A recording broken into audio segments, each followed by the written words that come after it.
Hi everybody, Tony Jusamante here from improveyourdrawings.com. Today's tutorial is going to be about how to draw the dwarf face. I will show you how to do it step by step. Very easy. So stay with me and let's get to the video.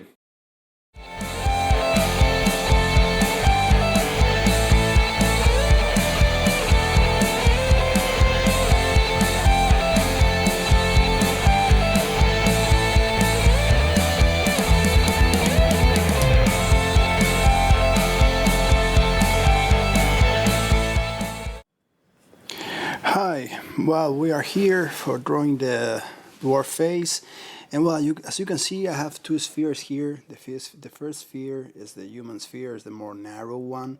The second sphere, the one that I'm going to show you right now, is the dwarf sphere. The dwarf sphere, as you can see, is wider and shorter. And as you can see, the placement of the eyes and the nose and the mouth, it's pretty similar. This position is the same than the human one, only that it's more, well, the distance between the different elements of the face, it's more closer. As always, the mouth, the line of the mouth, it's always the line, it really is the line of the bottom of the lower lip. And the mouth itself, the opening of the mouth goes right in between the line of the nose and the line of the lower lip or the mouth. Regarding the nose, as you can see, I'm drawing a wider nose. Now I'm blocking also the main shapes for the beard. Remember, here for the dwarf face, you need to exaggerate the facial features. What that means is that you need to make a big nose because it's a very charismatic feature, you know. So as you can see here, I'm restarting. I was scribbling a little bit, showing you how to place the elements and more or less. So now I'm going to start drawing. Here you can see, again, I'm repeating, you have a wider nose, wider and regular compared to a human face. And the line of the nose, as always, represents just the tip of the nose. Okay, so the nostrils will come from the center, come to the sides, and a little bit in an upper diagonal line. So keep in mind that. But as always, noses they come in all sorts of forms and shapes. So it will depend. Sometimes you will have a bigger nose or longer nose, so the nose will be projected frontally, and also it will go down, so it will even cover part of the mustache. It depends of the type of the nose you are drawing. Here you can see I'm drawing also the mustache, the mustache. I'm also drawing the eyes. Where the eyes, when I'm drawing a dwarf face, I like to make small eyes, for the male dwarf, especially because they have those old man eyes, a little bit sad eyes with a curve from the upper eyelid going down. I will place the eyes right like this. I will place the eyes in a perfect alignment with the nostrils. As you can see here, I'm drawing a line, so the nostrils will match the beginning of the eyes. So as you can see here in the image, I'm showing you that right now. Now what I'm doing is like screwing a little bit, but trying to define where the eyebrows will be placed.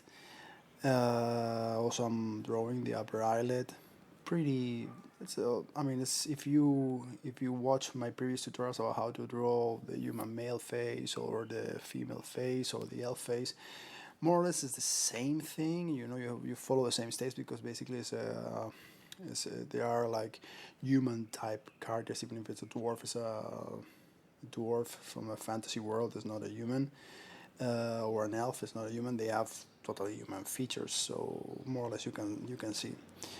I always like to draw the upper eyelids with the eyebrows in a diagonal shape, like in the diagonal line, maybe like gives sensation a little bit of anger or something, but I think it's a cool feature. I mean, it gives a lot of personality to the characters, but it's not, it's just a standard thing for me. But sometimes it would depend the type of character when I'm drawing.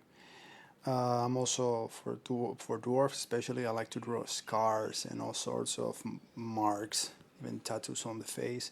That can be another good thing, another cool thing to draw. Because they usually are like, their faces are quite beaten. Lots of fights, especially with orcs. And well, as you can see here, I'm more or less defining, the where the eyes.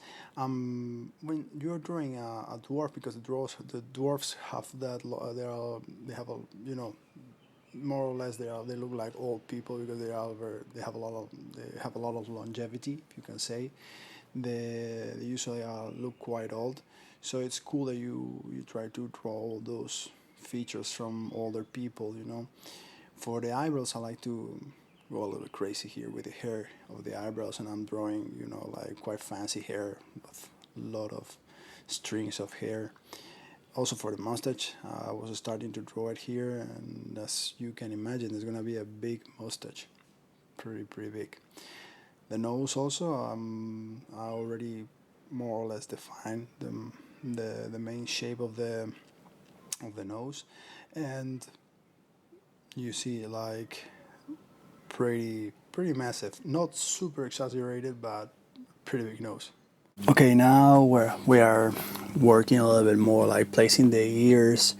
It's like in the other tutorials that I did when I was speaking, it was talking about like where to place the ears. For dwarf, is the same. You place your ears basically starting from the line of the eyes, and the ears will go up in a little curve towards the going up towards the temple area, and then we'll go down. For the ears, if you're gonna draw the ears and they're gonna be fully seen for your dwarf, remember to make big ears, quite massive. Like the nose, they have big noses, big ears, wider face, thick eyebrows. That's another big feature. Thick mustaches, like I'm drawing right now. That's a very cool feature.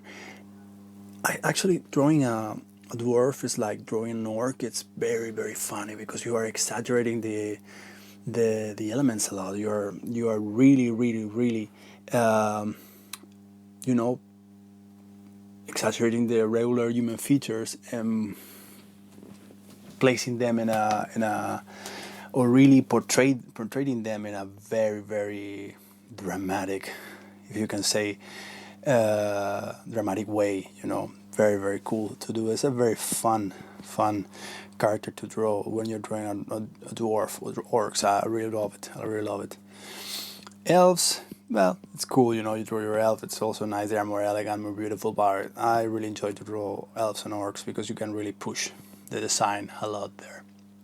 It's a lot of room for them to really push your character design, because you can exaggerate a lot of the elements with the nose, with the shape of the head, with the shape of the ears.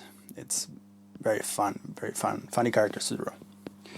So well, here more or less, I'm defining a little bit the ears. I'm starting to draw a little bit of the pieces, like pieces of hair, if you can say, like strands of hair, and also starting to draw the beard. Like I said, here I'm not. If you're more comfortable drawing first, you're like placing the main shape for the beard, you can do it. I did it in the beginning. I mean, I'm not doing it here because I'm used to draw dwarfs, and so I don't need to outline where my beard is going to be. I prefer just to draw it on the fly, as you can say.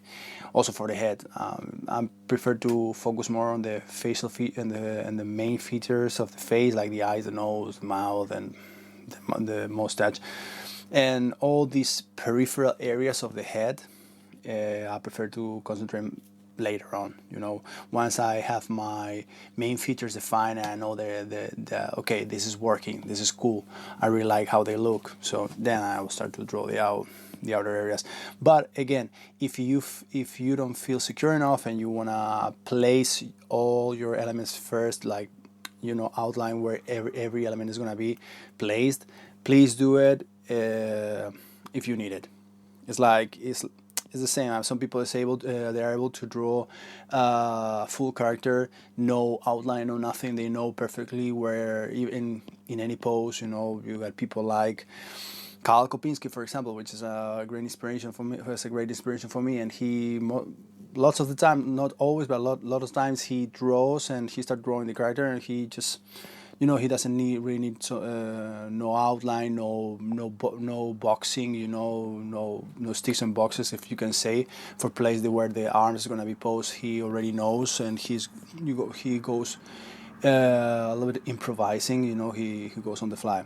Well, back to the character. As you can see here, I'm already drawing the lower part of the mustache.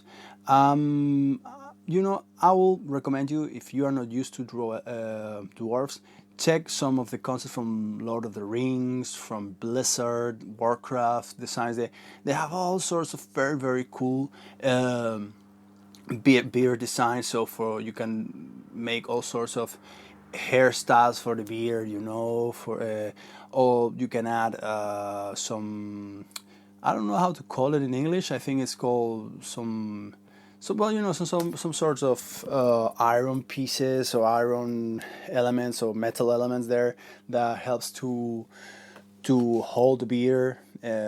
So yeah, please do it. I mean, they have a lot of fancy decorations there and fancy designs for that. I decided to do my dwarf bald, or with very little hair on top of his head. So I'm just, I just draw the line of the head and just did some lines of random hair, a few lines only, and keep all the strings of hair, the big part, where the hair is thicker, and on the sides, and it's longer also, because I decided to draw him with long hair. One thing that I recommend is, if you are drawing your character in a full frontal face, try not to have even elements, not to repeat the same proportions and elements in both sides, because otherwise it will look unrealistic. For example, here what I did is to draw the ear from the left side of the screen, cover or hide a little bit by some hair, and the other side I didn't do it. I didn't do that. Why? It's because I want to keep, to have different elements, not the same elements repeating the same composition, the same disposition of the elements in both sides. This is why I have put one scar in one side, but I didn't put the same scar on the other side. First of all, it will look really weird that you have the same scar on both sides of your face, although it can happen. But more or less, is for create that. That I don't want to call it instability, but I will say that that is not even, and that's cool, because that gives a sign of realism, a sign that, oh, okay, that is believable, that can happen, Well, here more what you can see is I'm also doing a little bit of the beard right now, the center of the beard. Here I'm just also giving some details, trying to define better. Also, when you're drawing your eyebrows, if you want to cast a little bit of shadow, you can do a little bit of cross hatching under the eyebrow. Also, you can mark the bottom of the eyebrow. You can make it a little bit darker, those lines. It helps to give a sensation of you're casting some shadow there. Also, for where the bone cheeks are, when the hair is falling and touches the bone cheeks, you can darken a little bit those lines there, or that line there, because it gives a sensation of depth there. There's some sort of shadow. Also, another shadow you can create is the shadow that comes from the nose and is casted over the mustache. So That's another cool shadow you can add.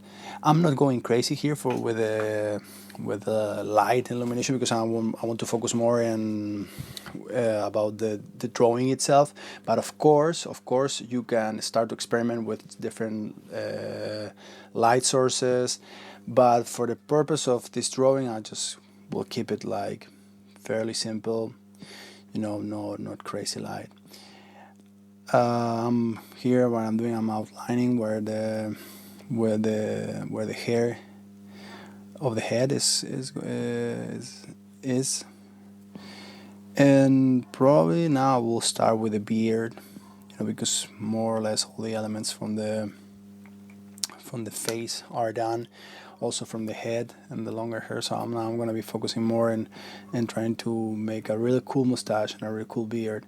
Like I said, as you can see here right now, I'm darkening the lower parts of the bottom of the mustache for, again, accenting where the shadows are, and I'm keeping the lines on the top part of the mustache thinner. That gives the sensation that some light is hitting there. Okay, this is a good trick that you can use, like make the lines where the light is hitting more thinner, and the lines where the shadows could be placed thicker. That's a very good trick. It is gonna trick the eye to believe that, oh, okay, there's some shadows going on there. Okay, now I'm starting with those ring pieces that I was telling you. Like, those things are super common if you see all the dwarf jewelry, all the dwarf decorations that you can see in fantasy illustrations and concept designs. So keep in mind that to add those elements that they will help to ornate the beard that they have, or the mustache, but also they will help to to make different strains of hair in the beard, even some type of tails, like those tails from the mustache that look like the pigtails from a little girl, but they have a thicker version of that in the mustache. At least is what I did for my character. And now I'm also drawing a little bit of the hair from the head, but also for define where this hair is gonna end, and the hair from the beard will be placed. So now I'm drawing more or less that, doing those tricks that I told you to try to keep thicker and darker lines for the areas where the shadow will be placed. Try to create solid for the hair, or even if it's the hair from the head, or the hair from the beard. Try to keep nice and flowy lines. That's the thing that I used to repeat a lot. That flow, that curve and curve and long lines, they help a lot to create that sensation of flow that the hair has. So keep in mind that, and try to do those lines, those curvy lines. Try to repeat them, because it's gonna give a sensation of a pattern, that you're following a pattern, right? If you do straight lines, your hair can look weird and a little bit non-organic. Fully straight lines will be used more for hard surfaces, with hard edges. Those curvy lines that you can see when I'm drawing the hair from the mustache, from the tails, or the bottom of the hair, or even the sides of the hair from the hair from the head. They are long curves with some concave shapes and some convex shapes. So also a thing to keep in mind is that if you want to have if you want to give that realistic looking, keep in mind that, okay? Fluid curves, fluid lines that look with curved lines. A thing to keep in mind, okay? Now more or less I'm done. I'm giving the final touches. It's the dwarf is almost done. You can push it as far as you want. I did some wrinkles in the eyes also, for give some to age him a little bit to make him look a little more experienced, like an experienced warrior. And that's it. If you like this tutorial, please follow me on Instagram, Twitter, ArtStation, and Facebook. Links below the description. Tony out. Bye bye.